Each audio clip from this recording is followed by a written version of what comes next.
اللہ سبحانہ و تعالیٰ نے ارشاد فرمایا جو شخص میرے ذکر سے اعراض کرے گا، منہ موڑے گا، جو مجھے یاد نہیں کرے گا، جو میری باتوں کو نہیں مانے گا، جو میرے احکام پر نہیں چلے گا، سستی برتے گا، کاہلی برتے گا، جو نمازوں کو چھوڑ دے گا، جو قرآن کو چھوڑ دے گا، جو قرآن کے احکام پر عمل کرنا چھوڑ دے گا، جو قرآن کا انکار کرے گا، جو حدیث کا انکار کرے گا، جو کتاب و سنت کے طور و طریقے کو چھوڑ دے گا، وَمَنْ أَعْرَضَ عَنْ ذِكْرِي فَإِنَّ لَهُ مَعِيشَةً ضَنْكًا، تو اس کے لیے ایک ایسا خطرناک دور آئے گا، ایک ایسا خطرناک مرحلہ آئے گا جس میں وہ پریشان ہوگا، جو پریشانی اس کے مقدر بن جائے گی۔ اور اللہ سبحانہ و تعالیٰ نے فرمایا یہ دنیا فانی ہے، ختم ہو جائے گی، جب قیامت قائم ہوگی اس وقت کیا ہوگا؟ لوگ سب کے سب اٹھائے جائیں گے، سب کو زندہ کیا جائے گا، سب کے اندر روح ڈال دی جائے گی، وہ زندہ ہو جائیں گے، قبروں سے نکل کر دوڑ بھاگیں گے، حساب و کتاب کے لیے تیار ہوں گے۔ اللہ سبحانہ و تعالیٰ انہیں اٹھائے گا، کیسے اٹھائے گا؟ اللہ سبحانہ و تعالیٰ نے فرمایا وَنَحْشُرُهُ يَوْمَ الْقِيَامَةِ أَعْمَى، کہ ہم اسے اٹھائیں گے، ہم اسے زندہ کریں گے، ہم اسے جمع کر دیں گے۔ کس طریقے سے جمع کریں گے؟ اس طریقے سے جمع کریں گے کہ وہ اندھا ہوگا، نابینا ہوگا، اس کے پاس آنکھ رہے گی، بینائی نہیں ہوگی، دیکھ نہیں سکے گا، اگرچہ وہ اس دنیا میں دیکھ رہا ہے، اسے اللہ سبحانہ و تعالیٰ نے آنکھیں دی ہیں، بصارت دی ہے، نگاہ ہے، سب کچھ ہے، سب کچھ کام کر رہی ہے، لیکن کل قیامت کے دن حشر کا میدان ہوگا، اسے اٹھایا جائے گا، جمع کیا جائے گا۔ کس طریقے سے کیا جائے گا؟ اللہ سبحانہ و تعالیٰ نے فرمایا وَنَحْشُرُهُ يَوْمَ الْقِيَامَةِ أَعْمَى، اندھا بنا کر اٹھایا جائے گا۔ اب جب اسے اندھا بنا کر اٹھایا جائے گا تو اسے اس بات کا احساس ہوگا، اسے معلوم ہوگا کہ کل دنیا میں تو ہمارے پاس آنکھیں تھی، ہم دیکھ رہے تھے دنیا کی رنگینیوں کو، دنیا کی ہر چیز کو، ہم طرح طرح کی چیزوں کو دیکھ رہے تھے، ساری چیزیں ہماری نگاہوں کے سامنے تھی، ہر چیز کا لطف ہم اٹھا رہے تھے، لیکن آج مجھے اندھا کر دیا گیا ہے، کچھ نہیں دکھ رہا ہے۔ وہ کہے گا قال رب لم حشرتني أعمى وقد كنت بصيرا، کہ میرے پروردگار، اے میرے اللہ، تو نے مجھے اندھا کر کر کیوں اٹھایا ہے؟ میرا کیا قصور ہے؟ میرا کیا گناہ ہے؟ لم حشرتني أعمى، مجھے اندھا کیوں کر دیا گیا ہے؟ وقد كنت بصيرا، جبکہ میں دنیا میں دیکھ رہا تھا، میرے پاس آنکھ تھی، بینائی بھی تھی، بصارت بھی تھی، سب کچھ دی گئی تھی، مجھے سب کچھ تھا میرے پاس، لیکن آج مجھے اندھا کر دیا گیا۔ لما، کیوں میرے ساتھ ایسا کیا گیا؟ اللہ سبحانہ و تعالیٰ فرمائے گا كَذَلِكَ أَتَتْكَ آيَاتُنَا فَنَسِيتَهَا وَكَذَلِكَ الْيَوْمَ تُنْسَى، کہ سنو میرے بندے، تم جو سوال کر رہے ہو، تم جو پوچھ رہے ہو لما حشرتنی اعمی، کہ مجھے اندھا کیوں کیا گیا، میری بینائی کیوں چلی گئی، مجھ سے میری بینائی چھین کیوں لی گئی، تو سنو اس کا جواب سنو۔ کیا جواب دیا اللہ سبحانہ و تعالیٰ نے؟ كَذَلِكَ أَتَتْكَ آيَاتُنَا، اسی طرح سے تمہارے پاس ہماری آیات آئی، تمہارے پاس ہمارے قرآن تھے، تمہارے پاس ہمارے نبی بھیجے گئے تھے، نبی علیہ السلام نے تمہیں قرآن پڑھ پڑھ کر سنایا تھا، تمہیں قرآن کی تعلیم دی تھی، تمہیں قرآن سکھایا تھا، تمہیں زندگی بسر کرنے کا طریقہ بتایا تھا، تمہیں یہ آیات تمہارے سامنے تھی۔ وَمَا خَلَقْتُ الْجِنَّ وَالْإِنسَ إِلَّا لِيَعْبُدُونَ، کہ میں نے جن اور انسان کو عبادت کے لیے پیدا کیا ہے، یہ بات تمہارے کانوں سے ٹکرا رہی تھی، تم اس بات کو سن رہے تھے، قرآن میں دیکھ بھی رہے تھے، پڑھ بھی رہے تھے کہ قرآن میں اللہ سبحانہ و تعالیٰ نے ہماری مقصد زندگی کا مقصد کیا بتایا، اس چیز کو تم جان رہے تھے، اور یہ بھی جان رہے تھے کہ اللہ کی عبادت کے لیے پیدا تو کیا ہے، لیکن عبادتوں میں اہم ترین عبادت، اہم ترین فریضہ وہ نماز ہے۔ اس نماز کو تم جان بھی رہے تھے، تمہیں معلوم تھا کہ یہ نماز کس قدر اہم ہے، تمہیں یہ بھی بتایا گیا تھا کہ یہ نماز تمہاری زندگی کو بدل دینے والی ہے۔ اس نماز کو اگر تم اس نماز کے ساتھ پیار کرتے ہو، اس نماز کو اپنی زندگی میں بساتے ہو، اس نماز کو تم اگر پابندی کے ساتھ ادا کرتے ہو تو تمہارا ٹھکانہ جہنم ہوگا۔ تم مومن ہو، تم مسلمان ہو، اگر اس نماز کے ساتھ تم کھلواڑ کرتے ہو، اس کے ساتھ سستی اور غفلت سے تم کام لیتے ہو تو تمہارا ٹھکانہ جہنم ہوگا۔ تم نے یہ بھی سنا تھا کہ اللہ سبحانہ و تعالیٰ جب جنتی اور جہنمی کے درمیان فیصلہ کر دے گا، جنتی جنت میں چلے جائیں گے، جہنمی جہنم میں چلے جائیں گے، تو جنتی جہنمیوں سے پوچھیں گے ما سلککم فی سقر، کہ تمہیں کس چیز نے سقر میں ڈال دیا ہے، کس چیز نے تمہیں جہنم میں ڈال دیا ہے۔ تم سے سوال کیا جائے گا، پوچھا جائے گا ان لوگوں سے جو جہنم میں جل رہے ہوں گے۔ ان لوگوں کا جواب ہوگا لم نک من المصلین ولم نک نطعم المسکین، کہ ہم لوگ نمازی نہیں تھے، نماز نہیں پڑھتے تھے، نماز نہیں پڑھتے تھے، نماز کے ساتھ کھلواڑ کرتے تھے، کبھی پڑھتے کبھی چھوڑ دیتے تھے، اس کا کوئی اہتمام نہیں ہوتا تھا، نہ جماعت کے ساتھ پڑھنے کا اہتمام ہوتا تھا، نہ ہی ٹائم پر پڑھنے کا اہتمام ہوتا تھا، اور کچھ پڑھتے تھے کچھ چھوڑ دیتے تھے۔ سب کچھ جاننے کے باوجود بھی تمہارے ساتھ تمہارا عمل یہ تھا، تم جانتے تھے کہ جہنمیوں کا جو گناہ ہوگا وہ گناہ کیا ہے؟ نماز نہیں پڑھنا، نماز نہ پڑھنا یہ گناہ ہے، مسکینوں کو کھانا نہ کھلانا یہ گناہ ہے۔ جب یہ گناہ تمہیں پتا تھا، تمہیں معلوم تھا، تم نے قرآن پڑھا تھا، قرآن پڑھ کر کے تم نے سنا تھا، تقریر سنی تھی، درس سنا تھا، خطبہ سنا تھا، یہ سب کچھ معلوم تھا تمہیں، سب کچھ معلوم ہونے کے باوجود تم نے کیا کیا؟ کذالک اتتک آیاتنا، یہ سارے نشانات، یہ سارے نشانات، یہ ساری آیات، یہ ساری باتیں، یہ سارے احکامات تمہارے سامنے تھے، تم نے کیا کر دیا؟ فنسیتها، تم نے ان تمام چیزوں کو بھلا دیا۔ تمہارے پاس، تمہارے سامنے موت کا ذکر کیا گیا کہ موت آئے گی، کل نفس ذائقۃ الموت، ہر نفس کو موت کا مزہ چکھنا ہے، تمہیں یہ بھی سنا دیا گیا تھا۔ تمہارے دل و دماغ میں یہ بات رچ بس گئی تھی کہ تمہیں موت آئے گی، مر جاؤ گے، تمہیں یہ پتا نہیں تھا کب مرو گے، کس وقت مرو گے، کہاں مرو گے، یہ تم جانتے تھے، لیکن تم نے جاننے کے باوجود کیا کر دیا؟ فنسیتها، تم نے موت کو بلا دیا، تم نے آخرت کو بلا دیا۔ تمہیں یہ بھی بتایا گیا تھا کہ جہنم کا عذاب بڑا سخت ہے، خطرناک ہے، اور اس عذاب کے بارے میں بھی بتایا گیا تھا کہ اتنا خطرناک عذاب ہے، اتنا خطرناک آگ ہے، جس آگ سے بچنے کا حکم اللہ سبحانہ و تعالیٰ نے دیا۔ یا ایھا الذین آمنوا قوا انفسکم واہلیکم نارا، کہ ایمان والو تم کیا کرو، اپنے آپ کو بھی بچاؤ، اپنے گھر والے کو بھی بچاؤ۔ جس آگ سے بچنے کے لیے اللہ کے رسول صلی اللہ علیہ وسلم نے فرمایا کہ تمہارے لیے آگ جلتی رہتی ہے، آگ جلتی رہتی ہے، کہ تم جب نماز ادا کرتے ہو تو تمہارے حصے کی وہ آگ بجھ جاتی ہے، وہ آگ بجھ جاتی ہے۔ اس طریقے سے ہر نماز کے بعد تمہارے مقدر میں آگ ہوتی ہے، لیکن جب تم نماز ادا کر لیتے ہو تو نماز ادا کرنے کی وجہ سے وہ آگ بجھ جاتی ہے، اور جب آگ اتنا خطرناک، وہ عذاب جہنم کا اتنا خطرناک ہے، اللہ کے رسول صلی اللہ علیہ وسلم خود پناہ مانگا کرتے تھے، اور پناہ مانگنے کے لیے ہمیں اور آپ کو دعائیں بھی سکھلا دی ہے کہ وہ جہنم بڑا خطرناک جہنم ہے، بڑا خطرناک اس کا عذاب ہے، اس سے پناہ مانگا کرو۔ اللہ سبحانہ و تعالیٰ سے مراد نماز میں وہ دعا پڑھتے ہیں، پناہ مانگتے ہیں۔ یہ سب کچھ معلوم ہونے کے باوجود کیا کر دیا آپ نے؟ فنسیتها،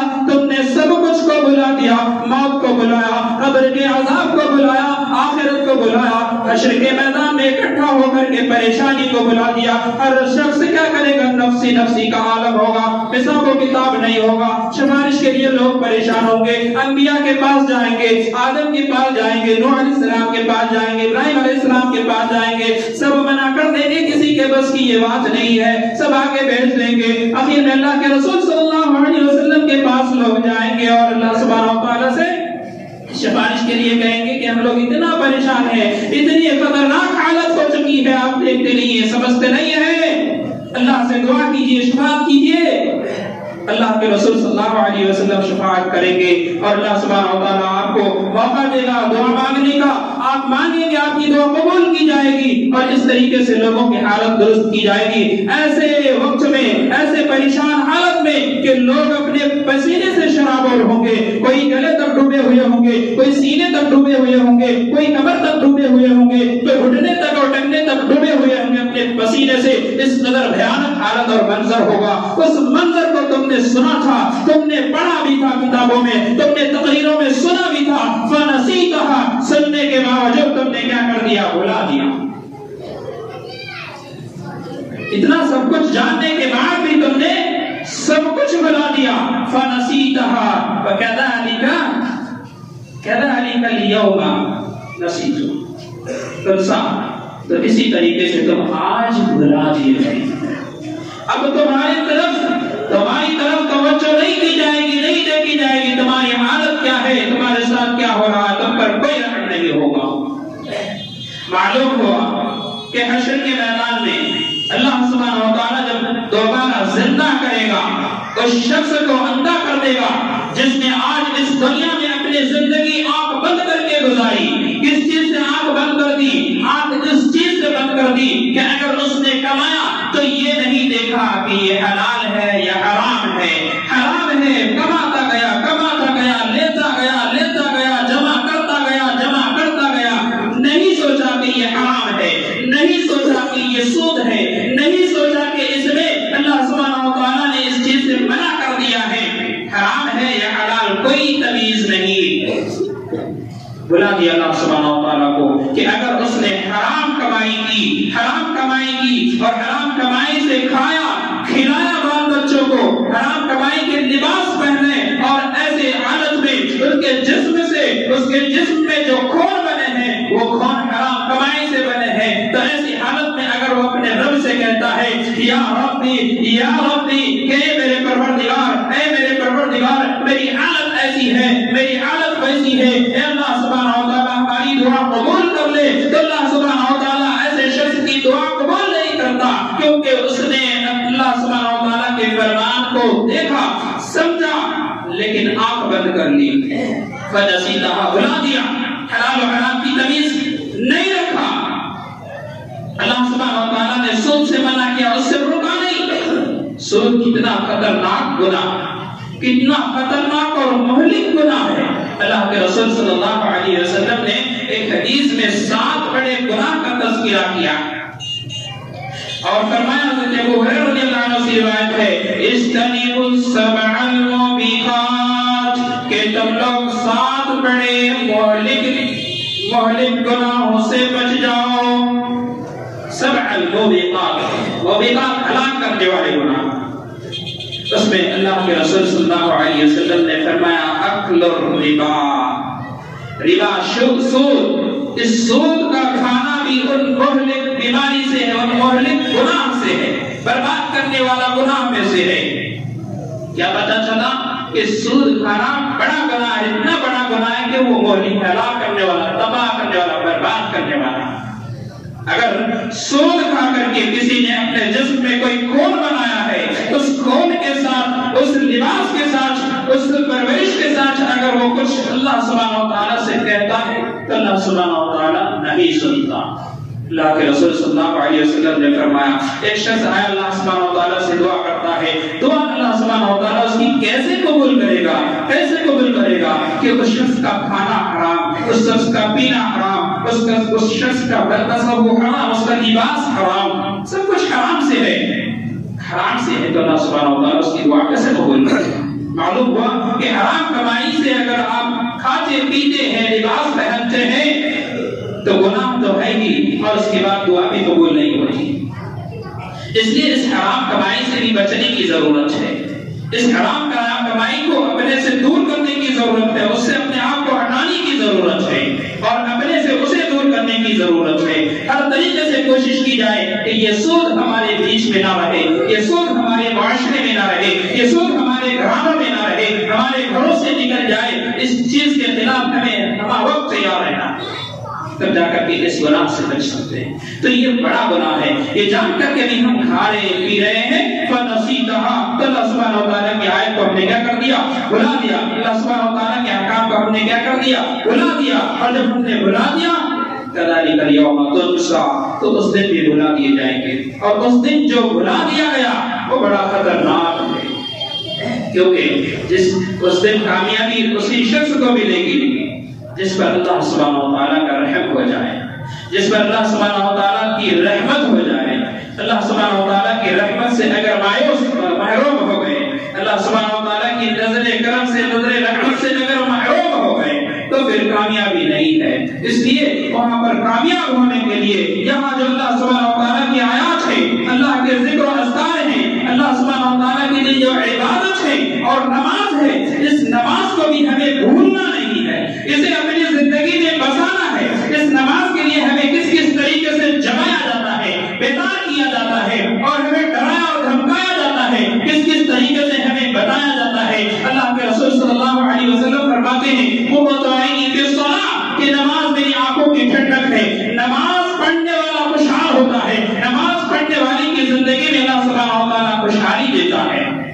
اسی طریقے سے تقویٰ اور پرہیزگاری ہے، تقویٰ اور پرہیزگاری رکھنے والے متقی اور پرہیزگار لوگوں کا بڑا مقام ہے۔ تقویٰ اللہ سبحانہ وتعالیٰ کا ڈر اور خوف ہے۔ اگر اس چیز کو ہم نے یاد رکھا کہ اللہ سبحانہ وتعالیٰ ہمیں عذاب دے دے گا، اللہ کا ڈر رکھا کہ اگر ہم نے غلط کیا، حرام کھایا، چوری کی، زنا کیا اور دیگر حرام کاموں میں، شرک میں مبتلا ہو گیا، تو اللہ سبحانہ وتعالیٰ ہمیں عذاب دے گا۔ اللہ کے عذاب سے ڈر کر کے ہم نے اپنے آپ کو متقی بنایا، پرہیزگار بنایا، احکام پر عمل کیا، مناہی سے رک گئے، تو اللہ سبحانہ وتعالیٰ اس میں بھی ہمیں بڑا فائدہ دے گا۔ کیا فائدہ دے گا؟ اللہ سبحانہ وتعالیٰ نے فرمایا وَمَن يَتَّقِ اللَّهَ يَجْعَل لَّهُ مَخْرَجًا، کہ جو شخص اللہ سبحانہ وتعالیٰ سے ڈرے گا، اللہ کا تقویٰ اختیار کرے گا، اللہ سبحانہ وتعالیٰ کے عذاب سے بچنے کی کوشش کرے گا، اور اللہ سبحانہ وتعالیٰ کے انعام کو حاصل کرنے کی کوشش کرے گا۔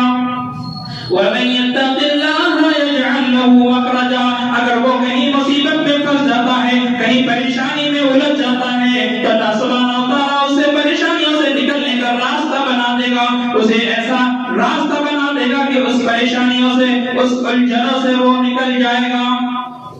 وَيَرْزُقْهُ مِنْ حَيْثُ لَا يَحْتَسِبُ، اور کیا کرے گا اگر اس نے تقویٰ اختیار کیا، پرہیزگاری اختیار کی، تو اللہ سبحانہ وتعالیٰ کیا کرے گا؟ يَرْزُقْهُ مِنْ حَيْثُ لَا يَحْتَسِبُ، اسے رزق مہیا کرے گا، اسے رزق عطا کرے گا، جس رزق کے لیے وہ پریشان ہوتا ہے، جس رزق کو حاصل کرنے کے لیے تبدور اور محنت کرتا ہے، تو اللہ سبحانہ وتعالیٰ اسے ایسی جگہ سے رزق دے دے گا، رزق کا ذریعہ بنا دے گا، ایسی جگہ سے انہیں وہ چیز عطا کر دے گا جسے وہ تلاش رہا ہے، ڈھونڈ رہا ہے، ایسی جگہ سے دے گا لا یحتسب، اسے گمان بھی نہیں تھا، اس نے سوچا بھی نہیں تھا کہ یہاں سے کچھ آنے والا ہے، یہاں سے کوئی ذریعہ پیدا ہونے والا ہے، یہاں سے کچھ ملنے والا ہے، اس نے سوچا بھی نہیں تھا ایسی جگہ سے اسے مل جائے گا۔ کس وجہ سے ملے گا؟ اللہ سبحانہ وتعالیٰ کی آیات کو یاد رکھنے سے، تقویٰ اور پرہیزگاری کی وجہ سے۔ دوسری جگہ اللہ سبحانہ وتعالیٰ نے فرمایا وَمَن يَتَّقِ اللَّهَ يَجْعَل لَّهُ مِنْ أَمْرِهِ يُسْرًا، کہ جو اللہ سبحانہ وتعالیٰ کا تقویٰ اختیار کرے گا تو اللہ سبحانہ وتعالیٰ اس کے معاملات میں آسانی پیدا کر دے گا، اس کے کام کو حل کر دے گا، آسان کر دے گا۔ تو اس طریقے سے اگر ہم اللہ کی آیات کو، اللہ کے احکام کو یاد رکھتے ہیں اور قرآن میں بتائے ہوئے احکامات پر چلنے کی کوشش کرتے ہیں، اللہ کی جنت کو حاصل کرنے کی کوشش کرتے ہیں اور جہنم سے بچنے کی کوشش کرتے ہیں، تو پھر اللہ سبحانہ وتعالیٰ کی رحمت ہمارے اوپر ہوگی۔ اور اگر ہم ان تمام چیزوں کو بھول جاتے ہیں تو کل ہمیں بھی اللہ سبحانہ وتعالیٰ بھلا دے گا۔ اس لیے ہمیں اللہ کے احکام پر عمل کرنے کی کوشش کرنی چاہیے اور وہ چیزیں یاد رکھنی چاہیے۔ اللہ سبحانہ وتعالیٰ سے دعا ہے کہ اللہ سبحانہ وتعالیٰ ہم سب کو ان تمام احکامات پر عمل کرنے کی توفیق عطا فرما۔ اللہ سبحانہ وتعالیٰ کتاب و سنت پر عمل کرنے کی توفیق عطا فرما۔ آمین۔ اقول قولی ھذا استغفر اللہ لی ولکم ولسائر المسلمین۔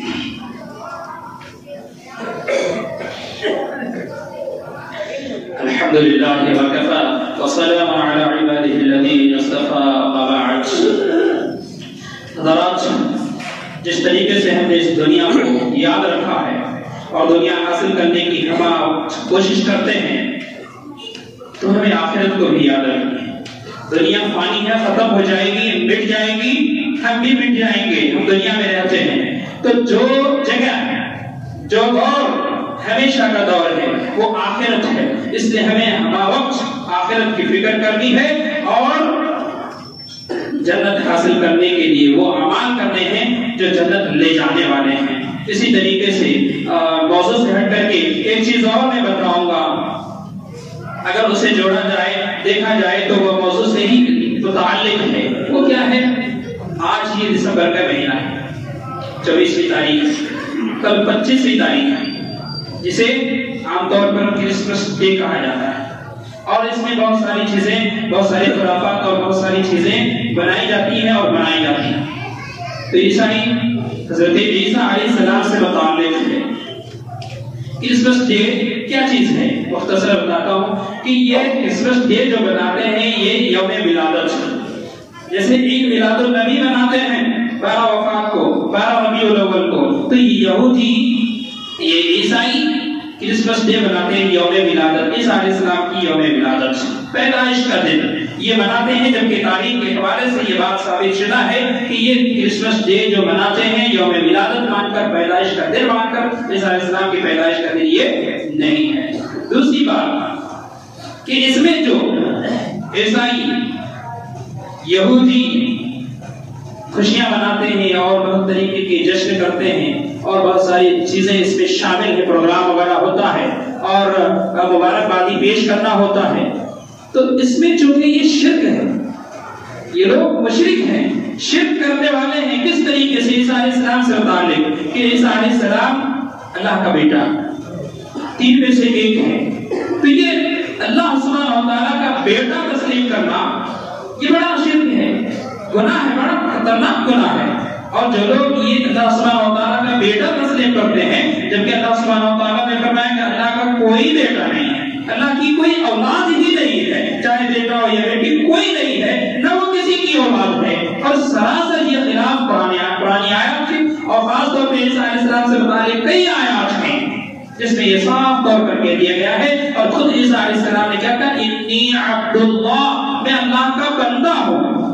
اللہ کا بندہ عیسیٰ علیہ السلام، اللہ کا بیٹا نہیں ہے اور نہ ہی اللہ ہے۔ اس لیے اس طریقے کے عقیدہ رکھنے والے غلط ہیں، مشرک ہیں، شرک کرنے والے ہیں، اور یہ ان کا پروگرام ہے۔ کرسمس ڈے یہ ان کا تہوار ہے، بڑا تہوار ہے، وہ مناتے ہیں، اور اس میں اگر مسلمان شرکت کرتے ہیں، اس تہوار میں شریک ہوتے ہیں، تو یقیناً بڑا خطرناک گناہ ہے۔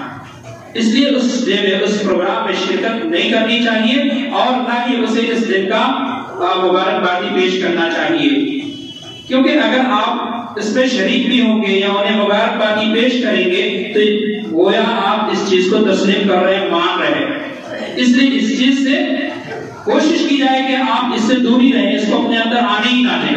اگر آ جائے یہ چیز، آپ ہیپی دیوالی جیسے کہتے ہیں، ہیپی کرسمس ڈے وغیرہ، اس طریقے سے مبارکبادی دینا یقیناً درست نہیں ہے۔ ان چیزوں سے بچنے کی ضرورت ہے۔ مسلم معاشرے میں یا مسلموں کا بہت سارے مسلمان ایسے ہیں جو اس چیز کو پورا مانتے ہی نہیں ہیں، اس لیے انہیں اس بات کو یاد رکھنا چاہیے کہ یہ چیزیں غلط ہیں، اس میں شرکت نہیں کرنی چاہیے اور نہ ہی ایسے الفاظ اپنی زبان سے ادا کرنی چاہیے۔ اللہ سبحانہ و تعالیٰ سے دعا کرتے ہیں، اللہ سبحانہ و تعالیٰ ہم سب کو شرک اور شرک جیسے چھوٹے چھوٹے اور بھی دیگر جو اعمال ہوں تمام چیزوں سے اللہ سبحانہ و تعالیٰ ہم سب کو بچائے رکھے۔ جو خرافات ہیں دین کے اندر لوگوں نے بنا رکھے ہیں، اللہ سبحانہ و تعالیٰ ان تمام خرافات سے ہم سب کو بچائے رکھے۔ اللہ سبحانہ و تعالیٰ پہ جو بیمار ہیں شفا کاملہ عطا فرما، جو پریشان ہیں ان کی پریشانیوں کو دور فرما۔ اللہ سبحانہ و تعالیٰ جو اس دنیا سے رخصت ہو چکے ہیں، اللہ ان کے ساتھ رحم و کرم کا معاملہ فرما، انہیں جنت میں اعلیٰ مقام عطا فرما۔ اللہ سبحانہ و تعالیٰ جو سب زندہ ہیں اللہ ایمان اسلام کی حالت میں زندہ رکھ، جب ہمارا خاتمہ ہو تو ایمان اسلام کی حالت میں ہو۔ آمین تقبل یا رب العالمین۔ اقول قولی ھذا استغفر اللہ لی ولکم ولسائر المسلمین۔ سبحان ربک رب العزة عما یصفون وسلام علی المرسلین والحمد للہ رب العالمین۔